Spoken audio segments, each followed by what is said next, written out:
cả sống âm hi tô mai chỉ chắc nhìn mỗi nhau cho phải si chín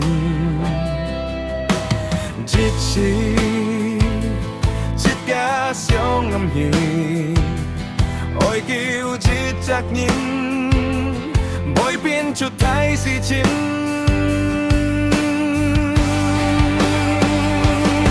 chẳng hà bụi leo chỉ chắc cả thiên chỉ cả ôi cho cái nhìn son chọc chọc còn chín chín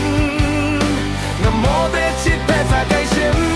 heo buồn nhìn siêu xuyên ôi buồn nhìn phun mình đi theo lũ chiếu chỉ xí lối cho nhìn giết xí chỉ cả sống ngừng hình tô mai chỉ chắc nhìn mỗi biển một chúng cái nhìn chết suy chết cả siêu ngừng hình tô mai chỉ chắc nhìn giàu cho ngầm túi cái nhìn chẳng hà bụi leo chỉ chắc cả thiên chỉ cao cho cái nhìn son chọc chọc còn chín chín ngầm mô tết shit bé ra cây chim giàu buồn nhìn siêu xuyên ôi buồn nhìn phun mình lì theo nụ chiếu chỉ xí lối cho nhìn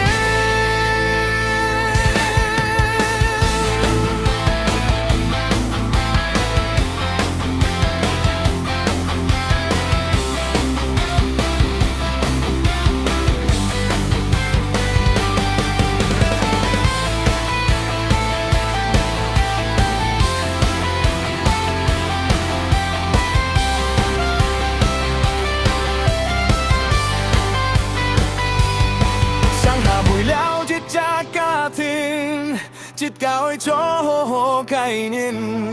son chọc chọc còn chín chín ngầm mô tết chít bé ra cái chim